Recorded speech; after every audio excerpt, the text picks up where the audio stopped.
የፍትህ አካላት ደላሎችን ስለሚለቁ በሚል ችላ ማለት ገና የቀሩ ልጆችም እንዲሸጡ እንዲወስዱ እድል መክፈት ነው ስለዚህ ደላሎችን መታገል ነው ወጣቱን ማዳን ከፈለግ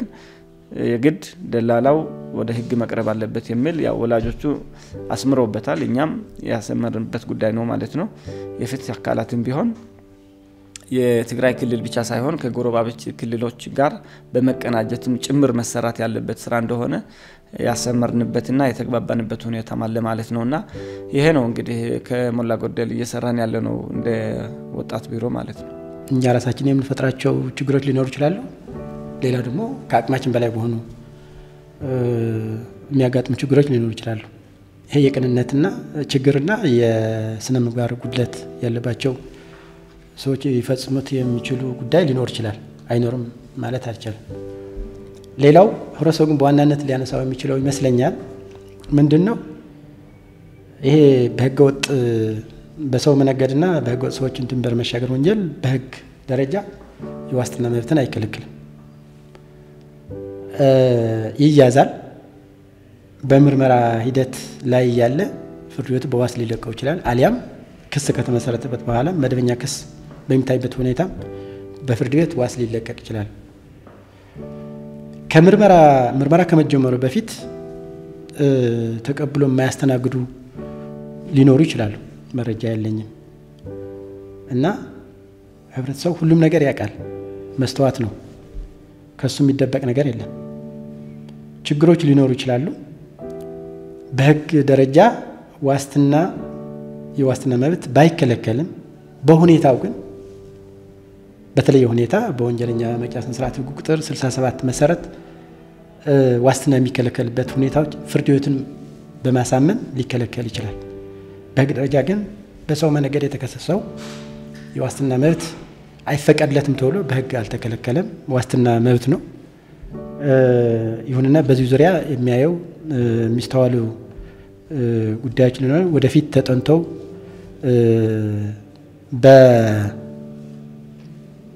በባለሙያ የሚፈጸሙ ግድፈቶች ካሉ ተከታትሎ በማረም በግምገማ ህጋዊ እርምጃ በመውሰድ ሊስተካከሉ ይችላሉ በህግ ዙሪያ ያለው ጉዳይ ግን አሁንም ተጠናክሮ መሰራት ያለበት ህጉን በሚፈቅደው በህግ ማዕቀፍ ዙሪያ ላይ ሆነን በዋስ እንዳይወጣ ፍርድ ቤቱን የማሳመን ማስረጃ የማሰባሰብ የፖሊስ የአቃቤ ህግ ስራ ነው ይሄንን የግንዛቤ የሚያስከትለው ጉዳት ተገንዝቦ ልዩ ትኩረት ሰጥቶ መስራትም የሚጠይቅ ይመስለኛል በባለሙያዎችም ዘንድ የህብረተሰቡ አካል አይደለም ፖሊስም አቃቤ ህጉ ዳኛም እኮ የህብረተሰብ አንድ አካል ነውና በአተያይ ዙሪያ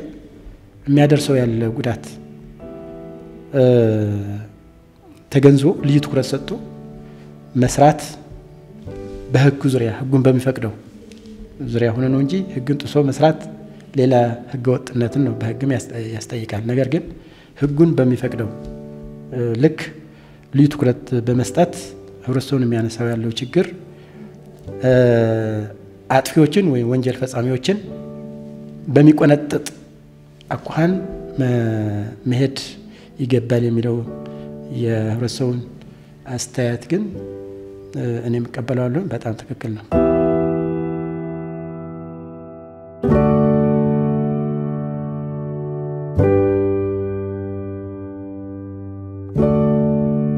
አሁን በትግራይ ያጋጠመን ሁኔታዎች ምን ያህል እድል ይሰጣሉ ለወጣቶች የሚል ነገር እንደተጠበቀ ሆኖ በእኛ በኩል ግን መጻፍ ያለበት ወጣቱ ማወቅ ያለበት ብለን ያሰብናቸውን ነገሮች ወደ ታች ያወረን እንድመካከሩበት መድረክ ፈጥሮ ግንዛቤ የማስጨበጥ ስራ እንዲሰራ እያደረግን እንሄዳለን ማለት ነው በቂ አይደለም በትክክል ብንጠቀምበት ግን እጅግ ብዙ ለውጥ ሊያመጣ የሚችሉ ጽሁፎች በተለይ ስደት ላይ ያሉ ችግሮች ነቅሰን ያወጣንባቸው ጽሁፎች አዘጋጅተን ለወጣቱ አቅርበናል ማለት ነው ይሄ ወረዳ ላይ ነው የሚቀረው ቀበሌ ጋር ይደርሳል የሚለው ነገር ምናልባት ያላረጋግጥነው ነገር አለ በጀትም ስላልፈቀደልን እስከ ቀበሌ ድረስ ወርደን ምን ያህል ይመካከሩበታል የሚል ነገር ማረጋግጥ አልቻልንም ከወላጆቹ ከሃይማኖት አባቶች ከስደት ተመላሽ ወጣቶችም በትክክለኛ መረጃ ለወጣት እንዲያቀብሉ ስደት ውስጥ ያለው ችግሮች ምን እንደሆኑ ከራሳቸው እንዲሰሙ እስከማድረግ ድረስ ይሄንበት አለ በስደት ምክንያት ልጆቻቸው ያጡ ወላጆችን ቢሆን አቅርበን በየመድረኩ በየሚዲያ ያቀርበን ምስክርነት እንዲሰጡና ህብረተሰቡን ከሱ እንዲረዳ ስደት ክፉ እንደሆነና ወጣቱን እየበላ እንደሆነ እንዲረዱ እስከማድረግ ድረስ እንሄዳለን ማለት ነው ይሄንን በየዞኑ ያደረግነ ነው አሁንም እየቀጠልን ነው ያለ ነው በበጀት ምክንያት ያን ያህል እንዳሰብነው እየሄደ ነው ማለት አንችልም አነን ባዕላይ 2011 መወዳእታ ከባቢ ቆልዓ ነርኒ መልቁ በሳሶም ሰጽ 2011 መጨረሻ አካባቢ ልጄ ከቤት ጠፍቶ ሄዷል 2015 ዓ.ም ግን ሬሳውን የተላከልኝ እነዚህ ሁሉ ተዳምረው ከጦርነት የተረፈው ወጣት ከመንገድ ያስቀሩት ይገኛሉ ይህ በህልውና ላይ የተደቀነ ማህበራዊ ቀውስ እንዴት መክታት ይቻላል ብሎ ወደ ተጨባጭ ስራ በመግባት ሂደት ላይ ያሉ እንቅፋቶች እልፍ ናቸው እነዚህን ሁሉ ሰብረው ወጣቱን በመታደግ ህዝብና ሀገርን ማስቀጠል ለአንድን ተቋም ወይም ግለሰብ የሚተው ኃላፊነት አይደለም ወጣቶች በሰላም የሚኖሩበት ስርዓት ከመገንባት ጀምሮ በሀገራቸው ሰርተው መለወጥና የድርሻቸውን ማበርከት እንዲችሉ መስራት የወላጅ የማህበረሰብ የሁሉም ተቋማት የመንግስትና መንግስታዊ ያልሆነ አካላት ድርሻ ከፍተኛ ነው በዋናነት መሰረታዊ ገፊ የሆኑ ምክንያቶችን ከምንጩ ማድረቅ ነው ወይ ማቃለል ነው ችግሮችን ለመፍታት ከታሰበ በእኛ በቢሮአችን ብቻ ወይም በፍትህ አካላት ብቻ የሚፈታ ጉዳይ አይደለም ቅድም እንዳልነው የፕሪቶሪያው ስምምነት በተሟላ አኳኋን በእውነት ላይ የተመሰረተ ከተተገበረ ብዙ ችግሮችን ሊያቃልል ይችላል ለምሳሌ ህብረተሰቡ ወደ ቀየው ከተመለሰ ወጣቱ ወደ ቀየው ከተመለሰ መኖሪያ ያገኛል ሰርቶ ለራሱ ለአገርም ይተርፋል ያለማል አገሩን ይወዳል ተስፋ ይኖራል የኢኮኖሚ ችግሮችን በዛ ላይ እግረ መንገዱ ይቀርፋል ማለት ነው ሌላ ግጭትን ያስቀራል ግጭት ካስቀረ ተስፋና ሰላም ይለመልማል ይነክሳል ማለት ነው ስለዚህ ይሄ ጉዳይ ላይ በዋናው መሰረታዊ በሆኑ ጉዳዮች ላይ ትኩረት በማድረግ መሰረታዊ ለውጥ ለማምጣት ይበጃል ከወጣቱ ጋር መድረክ እየፈጠርን መግባባትና ግንዛቤ እንዲሰፋ የማድረግ ስራ ነው የምንሰራው የወጣቶች ኮንፈረንስ እንሰራለን በየአመቱ ማለት ነው ያ ኮንፈረንስ እስከ ቀበሌ መውረድ በበጀት ምክንያት አልቻልንም እንጂ እስከ ቀበሌ እየወረድ 2015 መጨረሻ ላይ ጀምረን ነበር እስከ ቀበሌ እንደርስና የቀበሌው ላይ የሚኖሩ በተለይ የገጠር ወጣቶች እንደምናስበው ያህል ሚዲያ የለውም ሁሉም ወጣት ስማርት ሞባይል እጁ ላይ ያዘ ይመስለናል እንጂ እንደዛ አይደለም ብዙ ወጣቶች በተለይ ሴቶች የቤታቸው ውስጥ የቤት ስራ የሚሰሩ ሴቶች ግንዛቤ የላቸውም ያ ሁሉ ወጣት ሰብስበን ግንዛቤ ያሰፋን ያወያየን ኮንፈረንስ በየቀበሌው ያደረግን መሄድ እንደ አንድ አቅጣጫለን እሱ ግን በበጀቱ ምክንያት ብዙም አልተሳካልንም በክልል ደረጃ ብቻ ነው ያደረግነው ማለት ነው አሁን ግን አንደኛ በሚዲያ አድቮኬሲ ስራ በየጊዜው ሚዲያው የወጣትን ፕሮግራም ሁሉ ሚዲያ ላይ ከፍተን አንዱ በሬዲዮ ይሰማል አንዱ በኤፍኤም በቴሌቪዥን ማህበራዊ ሚዲያ ያለው ደግሞ በማህበራዊ ሚዲያ እንዲከታተል የማድረግ ስራ አለን ለዚህ ፕሮግራም ብለን የወጣቱ የማንቃት ስራ ለመስራት ብለን ለትምት ተቋም ፈርትን በጀት ጠይቀን ነበር ለመንግስት ጠይቀን ነበር አልተሳካልንም ቢያንስ ግን በየከተማው ያለው አዳራሽ በተገኘበት አካባቢ ላይ ይሄን ግንዛቤ ማስፋት እንሞክራለን ብለን ያሰብናቸው ነገሮች አሉ ለወጣቱ ልዩ ትኩረት ተሰጥቶ መስራት ለነገ የሚባል ጉዳይ አይደለም ለምን እንዴ ታዲያ መጨረሻ ላይ ሰው የሌላት አገር ምን የሌላት ትግራይ ምን እናድናለን በጊዜው የሲባል የተትረፈረፈ ሀብት ስላለ ላይሆን ይችላል አይደለም በእውነት መሬት ላይ ያለው እውነታው እንደዛ ስለሆነ ነገር ግን ካለችው ሀብት በቤተሰብ ደረጃ ይጀምራል ልጁ በህገወጥ ደላሎች እጅ ከገባ በኋላ 1 ሚሊዮን ላክ ከሚባለው እና ለህገወጥ ደላላ ከሚከፍል ሊሳካለትም ላይሳካለትም ይችላል 1 ሚሊዮን ብር ከፍሎ ልጁ ላይ ያገኘው ይችላል። አሁን ባለችው እጁ ላይ ባለችው ትንሽ ነገር ደግፎ ሰጥቶ የሆነ ስራ ቢያስጀምረው ከቤተሰብ ይጀምራል፣ ከባለ ሀብት ይጀምራል፣ ከአስተዳደር አካላት ይጀምራል። ቅድሚያ ተሰጥቶ ባለቤት ኖሮት ወጣቱን የሚመለከት ጉዳይ ይሄ አገር ያጠፋ ያለው ጉዳይ ከወንጀል በላይ ስለሆነ ልዩ ትኩረት ተሰጥቶ ቢሰራ የሚል ሐሳብ ነው ያለኝ። አብዱዱ ወላ ሓንቲ 700,000 ላእኸ ተባሂላ ብሊብያ 400,000 ሊእኻ በድብድቡ ስላጋጠመው ጉዳይ ልንገራችሁ። 700,000 ብር ላኪ ብለዋት እንደምንም ተበድራ 400,000 እንደላከች ልጇንም ገደሉት። ልጇንም 400,000 ብርዋንም አጣች። በእንትጩ ከተማ ደግሞ በ1.8 ሚሊዮን አልሸጥም ያለችበት መሬቷ ልጇ በስደት ሲያዝ ግን በ1.1 ሚሊዮን ሸጠችው። ገና ብሩን ሳትልግን ልጇ ሞተ ተባለ። ስለዚህ እኛም ልጆቻችን ከተሰደዱ በኋላ የእጅ እግራችንን ከመሸጥ እዚህ ያሉ ምን ብትሰራ ይሻላል ብለን አማክረን እናግዛቸው። በአጠቃላይ ስደት ሄዱ የሚሞት እንጂ ተቀይሮ አልፎለት የሚመጣም የለም። ሌላው የሥራ እድል ፈጠራ ተጠናክሮ እንዲቀጥል የማውንቴን ዴቨሎፕመንት ፕሮግራም አለ፣ የመስኖ አለ፣ የአሳ አለ፣ የዶሮ አለ። ይሄን እንዲጠናከር እየሰራን ነው። ከግብርና ጋር በተለይ ይሄ ትራክተሮችን በማምጣት ወጣቱ ትራክተር እያከራየም ለአርሶ አደሩም በቃ አገልግሎት እየሰጠ ተጠቃሚ እንዲሆን የማድረግ ስራም አጠናክረን እንቀጥላለን ብለን ተስፋ እናደርጋለን። ከቃንዕ ዝኽል ተዓዲ ተመንሰዩ ተዓዲ ከዕንዋ ዝኽል ተመንሰዩ መንሰይ ከይሓስካ ወላ ሓደ ስራሕ ክስራሕ ይኽእል አገር መገንባትም ማፍረስም የሚችለው ወጣቱ ነው። ወጣትን ወደ ጎንትቶ ምንም አይነት ስራ መስራት አይቻልም። ታሪካዊም ኢኮኖሚያዊም ይሆን ማህበራዊ ጉዳይ ያለ ወጣት ማሳካት አይቻልም። ወጣት የአንድን አገር የጀርባ አጥንት ነው። ስለሆነ ይህ እንዳናጣ ስደት እናስቀር። ደላሎች ተገቢ ፍርድ ያግኙም። ወላጅ ልጆችን ይምከር። መንግስትም የወጣቱን አለኝታ ይሆን። ወጣቱም በሀገሩ ያልማ ብለን ስንነሳ ብዙ እንቅፋቶች ያጋጥሙናል። ሁሉም የድርሻውን አይወጣም። በጎ አድራጊ ተቋማት በሌሎች ዘርፎች ላይ ድጋፍ እንደሚያደርጉት በወጣቶች ግን የሉም። በወጣቶች ዙሪያ ድጋፍ የማይሰጡበት ምክንያት ምንድነው? ለምን ብድር አያመቻቹም? ግንዛቤ መፍጠር ስራዎች ለምን አይሰሩም? ስለዚህ በጎ አድራጊ ተቋማትም ወጣቱን ደጋፊ መሆን አለባቸው።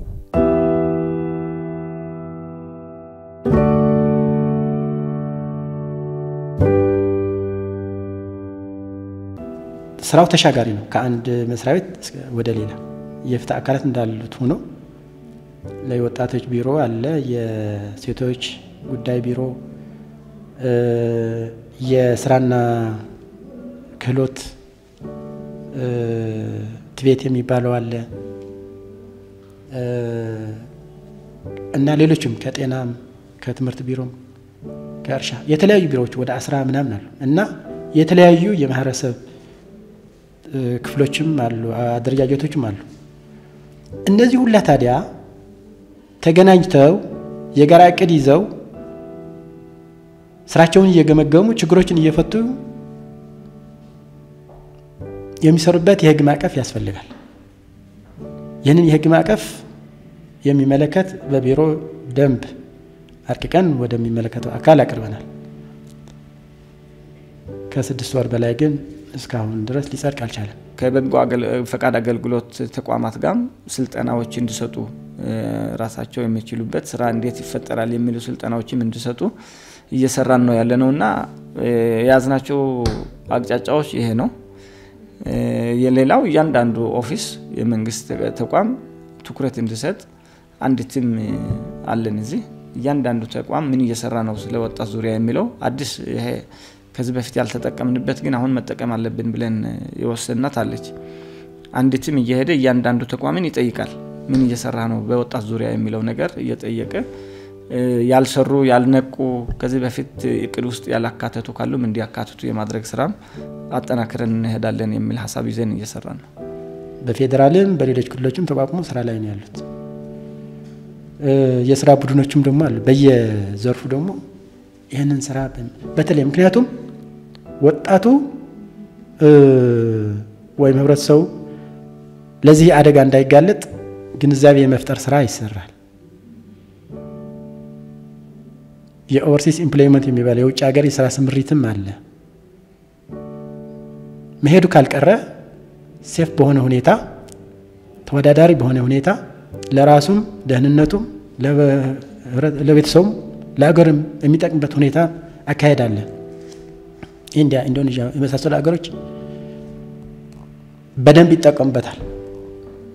እና እነዚህ የሚሰሩ ስራዎች አሉ ይሄንን አልፎ ወንጀል ከተፈጸመስ የማጋለጥ የምርመራ የክስ የምናም ሂደቶች ደግሞ አሉ የሚመለከቱ እዛ ዙሪያ ማስረጃ የሚሰጡ ባንክ አለ ተሊ አለ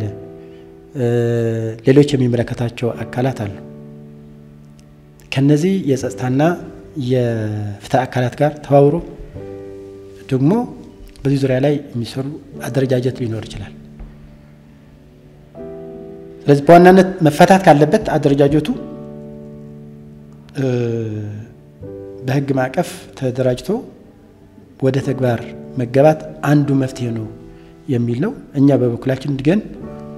ይህንን ወንጀል ከባድ ከሚባሉ አደገኛ ከሚባሉ ወንጀሎች አንዱ ስለሆነ በተለየ ሁኔታ የድጋፍና ክትትል እናደርጋለን በምርመራም በክስም በምንም ከግድያ ከአስገድዶ መድፈር የመሳሰሉ ወንጀሎች መድበን ልዩ ትኩረት ሰጥተን ልዩ ድጋፍና ክትትል በማድረግ ውጤታማ የሆነ የህግ ማስከበር ስራ የህግ የበላይነት ስራ ለመስራት የሚል እንደ ቅድ ይዘን እየሰራን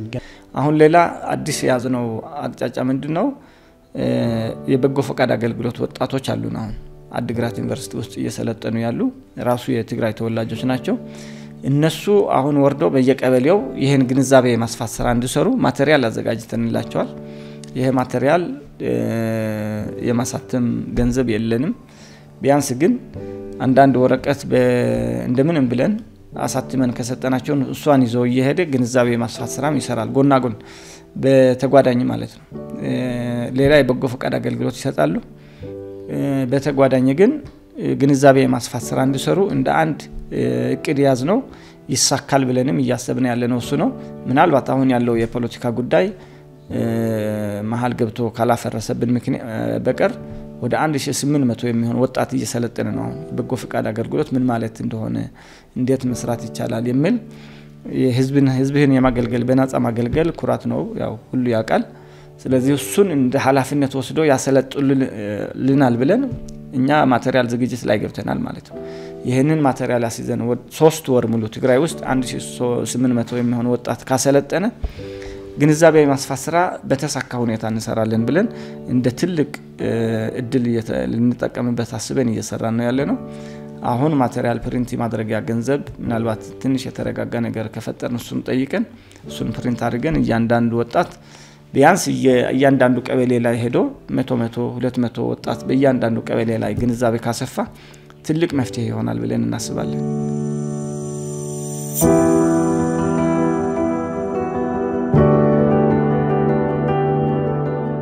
ወያው ስደት በጽሕና ስለዝመጣና ወብዛሓቶም ተምሰም መኪና ናብ ኬላታት በክልቴን ዘለዋ ከስደት ምላሽ ከመሆን አንፃር አንድ ሐሳብ ልስጥ አንድን ወጣት ከቤት ወጥቶ ወደ አፋር ይሁን አዲስ አበባ ሲሄድ ከመታወቂያ በተጨማሪ የወላጆቹን የጉዞ ዕውቅና የምታመለክት ወረቀት ብትሰጠው ችን ወረቀት በኬላ ላሉ ፈታሾችም ታግዛለችና በዋናነት በኬላዎች ጥብቅ ክትትል ቢደረግ ለማለት ነው በአሁኑ ወቅት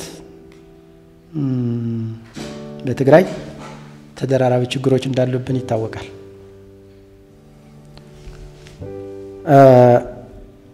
ይሁንና ነገ ሌላ ቀን ነው ትናንትና ያለፍነባቸው ፈተናዎች አሉ ከትናንትና የሚከፋ ቀን ይመጣል ብዬ አላስብም አልፈዋል አሁን ያለ ችግርም ነገ ያልፋል ስለሆነም ወጣቱ ተቸግሮም ቢሆን ተረጋግቶ ጊዜውን ማለፍ ይኖርበታል ለምን መደበኛ ባልሆነ ሁኔታ ወጥቶ ደላሎች እጅ ከገባ በኋላ የራስ የሚለው ነገር የለው ህይወቱንም ጭምር በሚዲያ ለመግለጽ የሚከብድ የሰው መብት ጥሰቶች እየደረሰበት ነው እጅግ በጣም ዘግናኝ የሆኑ ነገሮች ስለዚህ ህይወቱን ለአደጋ መጋለጽ የለበትም በዚህ የሚፈታ ነገርም የለም ወጣት መፍትሄ ስደት አድርጎ መሄድ የለበትም። ስደት መፍትሄ አይደለም። አገር ውስጥ አገር ቤት ውስጥ ያው ጦርነት ይነሳል ብለ ሞት ፈርተህ ወደ ሞት መሄድ ሳይሆን የተወለድክበት አገር ላይ ጦርነት እንዳይነሳ በሰላማዊ መንገድ ሰላም እንዲሆን ስለ ሰላም መታገል ነው የሚያዋጣው የሚል ሐሳብ አለኝ። ሁለተኛ ደግሞ ትግራይ ውስጥ ከትግራይ አልፎም በየክልሉ ያሉ የሥራ እድሎችም መጠቀም ያስፈልጋል። በተለይ የትግራይ ተወላጆች ትግራይ ውስጥ ብዙ እድሎች አሉ። የመስኖ ስራ ብዙ ስራ መስራት ይችላሉና ስደት መፍትሄ አይደለም። አብዛኛው ወጣት ወደ ስደት የሄደው እየሞተ ነው፣ መርዶ ነው እየመጣ ያለውና ስደት አታስብ ነው የኔ። ወደ ስደት እንዳትሄዱ መት ነው። አሁን ያለው የፖለቲካ ቀውስ ወቅታዊ ነው፣ ይፈታል። ስለዚህ ወጣቱ ተረጋግቶ በአካባቢው ያለው ሀብተ ገነት ተጠቅሞ ራሱን መለወጥ አለበት። መማር ያለበት ደግሞ መማር አለበት እንጂ ወደ ስደት መሄድ የለበትም። ስደት ላይ ያጋጠመ ያለው ነገር ደግሞ በደንብ ተረድቶ አገሩ ላይ እንዲረጋጋ አደራ ይላለው። የጸጥታ አካላትን ፖሊስም የፍትህ አካላትን ቢሆን ወጣት እንዲረጋጋ ተረጋግቶ አገሩን እንዲያለማ ራሱን እንዲለውጥ መስራት አለባቸው። ለወጣት ተጨማሪ ስጋት የሚሆኑ ነገሮች ደግሞ ማስወገድ አለባቸው የሚል ሐሳብ አለኝ። ሌላው እሱ በህገወጥ ደላሎች እጅ ገባ ማለት ቤተሰቦቹ ምንድነው ይሆን ያሉት? ባላቸው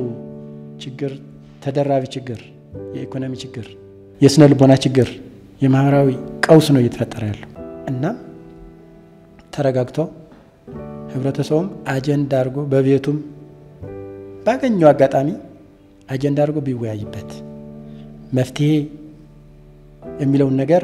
በአካባቢው ላይ ያለውን ነገር ሰርቶ ባይለወጥም ህይወቱን ማዳን ማቆየት ይችላል።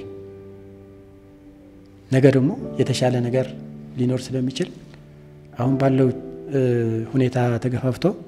ህይወቱን አደጋ ላይ እንዳይጥል አደራ ላለሁኝ። አመሰግናለሁ። ወጣቶች የአንድን ህዝብ ዋልታና ማገር ናቸው። ወጣቶች የሚቋቋሙበት እድል መዝጋት ኪሳራው ለጋራ ነውና ችግራቸውን እንጋራ፣ ራሳችንን እናድን የዝግጅት ክፍላችን መልእክት ነው።